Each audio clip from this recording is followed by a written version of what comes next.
Yo, what's up, Swag gang? You already know what time it is, man. It's your boy Keon Lar, aka KL Swag, back here with a video, man. Look, man, we about to react to the NBA weirdest bans, bro, in NBA history, bro. Bans, bro. Anyways, man, make sure you comment, you like, and you subscribe, and let's just get into the reaction. Oh, yeah. The NBA back here again with Rebound. A lot of weird stuff. Shoes, dances, hating on LeBron. And one of the strangest bans I've ever seen is when the NBA banned shorts. See, in 2005, NBA Commissioner David Stern hated hip-hop's fashion. Baggy shorts, long chains, sideways hats. He felt that look represented the NBA poorly. So when he saw NBA players start wearing that, it drove him crazy. He literally made it his mission to ban everything that resembled hip-hop culture. I'm talking sleeveless shirts, hats, chains, sunglasses. He even banned headphones. Ridiculous. But the worst ban of them all was baggy shorts. Oh my God. And this baggy shorts ban led to one of the most expensive fines ever. Yeah, I'm not joking. There's even a Wikipedia page dedicated to this. Anytime a player is representing the NBA, they're not allowed to wear this stuff. That means in-game, during interviews, or on the bench. And Allen Iverson, he was the victim. Him and a few teammates, they decided to protest the NBA by wearing the baggiest shorts they could find. Now, based on the NBA's rules, a player's shorts could only go this low. Any lower, and you were in trouble. Now, you might be thinking, who's gonna keep track of how long someone's shorts are? There's no way the NBA can hire someone to track shorts. Damn! Well, they did. Officially in late 2005, they literally hired their first fashion police. A job where some dude is just sitting and watching the game live, looking for anyone disobeying this rule. So, when David Stern saw this protest, he knew exactly what to do. Hitting the 76ers with a $200,000 fine. And on top of that, the NBA fined every player $10,000 for every game they wore these shorts. Now I see why James Harden is wearing shorts like this. He ain't trying to get in trouble with the fashion police. But at least wearing long shorts isn't cheating. There's actually a pair of shoes so crazily overpowered, the NBA literally had to ban players from wearing them. Yeah. Coming into the 2010 season, these shoes were making waves across the NBA. And I'm not talking about no Nikes, Jordans, or Adidas. I'm talking about the Athletic Propulsion Labs, or APLs for short. Now, I know at first glance they don't really look crazy, but when the league ran some tests on these shoes, they found that these shoes... I'm not gonna lie, before Rebound started talking, I'm just gonna call it Rebound, those shoes look like they are really good. Like, they look like these shoes that they banned, these shoes look like they're good on, you know, your ankles, ankle protection, all that. But it seemed like Rebound about to say some different shit. Like, they got some type of springs in them shoes or some shit. Like, I could put them bitches on and, you know, probably dunk on LeBron or probably dunk on Curry. Shit. Whew. Shoes literally give players superpowers. I know it. I'm not joking. These shoes have built-in springs and a strap that locks your foot in. So when you take off and jump, it boosts your vertical by 4 inches. Oh my God, just think about if you gave Steph another 4 inches. This dude would be out here dunking like LeBron and shooting threes like, well, Steph. But the fun never lasts, man. The NBA officially banned the APL Concept 1s in 2010. Now, I guess shoes that are cheating, it makes sense why they got banned. But the NBA banning a ton? Why would they do that? Well, back in 2004, Sam Cassell busted out a move nobody else had the balls to do. Literally. During the playoffs, the Timberwolves were desperate for a championship, and things were pretty shaky during Game 2 of the semifinals against the Kings. With 30 seconds left, the Timberwolves were up 1. Sam had the ball, dribbled to the corner, took the shot. Bang. He put him up by 3, ran down the court, and that's when he showed the world just how big his balls are. Now, here's where things get ridiculous.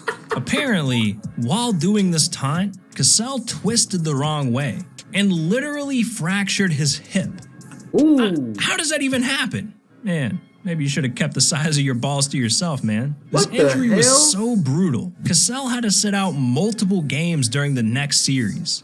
And He the look Lakers weird went as on to hell. beat the Wolves 4-2. This loss was crushing for the team, and Sam Cassell was the man to blame, only putting up 9 points and 2 assists per game, which is What? half of his average. I would do better all than because that. of this stupid injury. Even their coach Flip Saunders blamed the time, saying he made a shot out the corner in Game 2, and he did his little big balls dance.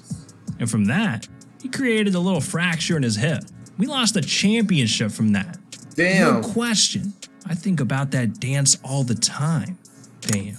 This man really having nightmares 20 years later of Sam Cassell playing with his balls. But that's not the only thing Saunders had to say. He went on to tell reporters that if you don't drop a like and subscribe to the channel, you're gonna fracture your hip. Yeah, that's right. You're gonna be walking around like a grandma. And I know you can't risk that. So what are you doing? But anyways, you think Sam would retire the taunt after this injury? Bro, I did not expect that. Bro, am I wrong for laughing at the woman falling, bro? Oh my gosh. Oh. Right? Well, because the NBA didn't ban it right then and there, Sam kept doing it, and it became a staple of his career. He even inspired players like Kobe, Eddie House, Jameer Nelson, and Kevin Martin to do the move. But in 2011, when Josh Smith pulled his big balls taunt out against the Knicks, the NBA realized this taunt was spreading, and it needed to be stopped. So they deemed the taunt as inappropriate for basketball, especially for the kids watching. And they made an example out of Josh, fining him $25,000 for doing it. And ever since then, the move has pretty much gone extinct. Now, $25,000 is a lot of money, but one player had an addiction so dangerous, the NBA was forced to ban it to save his life. What? Yeah, Caron Butler could have died on the court, according to the NBA. See, to calm his nerves before games, Caron picked up one of the weirdest habits I've ever heard of. And what is this? Chewing straws. Before the game, I start at the nearest Burger King, McDonald's, grab straws, grab a handful of straws, and come to the game and start chewing and start working out. I usually have a pile of straws. Got a handful on me right now. Keep straws. It's not that weird. I mean, you get used to it, and it's an everyday routine, everyday thing. So. On average, this man chewed 12 straws per day, and he chewed these during games. But in 2010, the league came knocking on Caron's door, and they told him, enough is enough, man. They can't have someone like him with massive influence running around with plastic in his mouth. We already see kids trying to copy everything else NBA players do. So imagine they follow Caron and start chewing straws during games. That's have kids out here choking. So they forced Caron to stop, and they told him there's no place for it in basketball. Chewing Now, straws? banning chewing on straws is kind of weird, but it's clear why the NBA had to do it. But having your haircut banned, how does that happen? Well, just ask Iman Shumpert. See, over his career, Shumpert has been known for his ridiculous hairstyles. But when he got out of the barbers with this, he even had TMZ clowning him. Hi, Iman. How you doing? I really like the new hair. What happened to the high top Gumby fade? Why did you change your hair? I dreaded it up for a little bit, bro. Shumpert's always used his hair to express himself, and he stayed true to that, even when he signed a deal with Adidas. Shumpert decided that he wanted to represent the brand in a way that no one else ever had. So back in 2013, while playing for the Knicks, Shumpert literally got the Adidas logo shaved into his head, and neither Iman or his barber thought the NBA would have a problem with it. Until the very next day. Shumpert's phone rang, and it was NBA Commissioner David Stern. And if we've learned anything during this video, it's that you're not allowed to have fun in the NBA. When David saw Shumpert's hair, he did not think it was crispy. No, he didn't.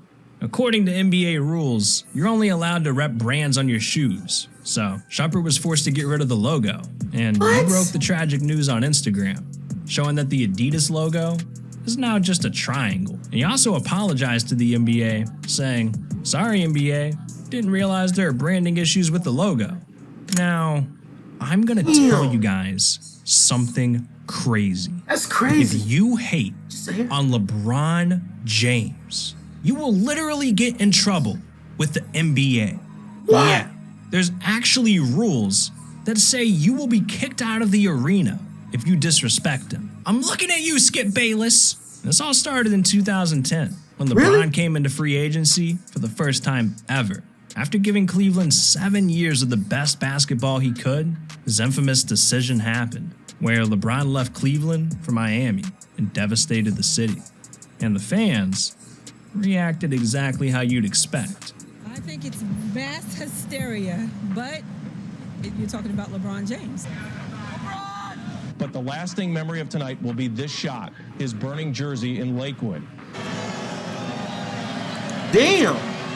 How arrogant to get on national TV and slap the city and the team that supported you since you've been in high school straight in the face like that. I feel like, we lost a family member. He was part of our team. He was part of our family. We're from Cleveland. You're supposed to stick together with family, right? He took a whole team away. There's other players out there. There'll probably never be another LeBron anywhere soon. The NBA saw how bad the outrage was, so they decided to step in. And after doing some digging, they found some insane... Bro, I never saw that before, bro. People really went stupid because LeBron went to a Miami? Bro, they were burning this man's jersey.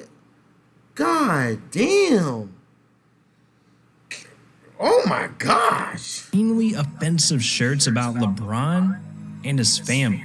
So the NBA immediately hired extra security for the arena and officially banned any shirts or signs that disrespect LeBron. They even rehired the fashion police to be on the lookout in the stands. The NBA, they really did whatever they could. But when you got tens of thousands of people showing up to games, it's hard to stop every single person. So sometimes people slip through. I mean, it still happens to this day. That's crazy. Like this season, when the Lakers faced the Cavs, a man came into the arena holding shirts that said offensive stuff all aimed at LeBron. I mean, the dude even brought LeBron's mom into it. And when the fan was confronted about the shirts, he literally attacked a security guard. Things got so out of hand, police had to escort this dude out of the building. But that's crazy. He still tried to run back into the arena 5 more times. Yeah, and that's when LeBron dropped 46 points in a 115-108 win. Damn. All for that weirdo. But imagine how many points LeBron would have scored if he was dripped out in some Yeezys. Ooh. Unfortunately, that's never gonna happen. Bro, that's crazy. Because the NBA literally banned them. NBA banned Yeezys? What? I guess I'm... Bro, back in 2018, Kanye West was rumored to be releasing Yeezys designed specifically for the NBA. That's Let's crazy. be honest. When Kanye's coming out with a new shoe, most people are hyped to wear them. But it didn't take long for the NBA to, ruin the fun again. ESPN first reported that the Yeezys that Kanye was designing were banned by the NBA. Damn. Before they were ever worn in a single game. Yeah. Apparently, they were banned because they have this shiny reflective heel. And the NBA felt that these shoes would be a huge distraction for fans in the arena, and especially on TV. But either way, Kanye was pissed. And after he heard the NBA was banning his newest masterpiece, he hopped on Instagram and he let the world know these took 3 years to perfect. And The shoes went through 300 versions before this one came together. And that's when the NBA let Kanye know they might allow them if the shoe was made without the shiny heel. But Kanye felt the shoes were perfect, exactly how he designed them. So Yeezys are still banned to this day. Oh, and click this video. Damn, bro, that's crazy, bro. Anyways, man, make sure you comment, subscribe. I love you guys. You guys stay swelled up, and I will see you guys in the next video. Roll to 10K.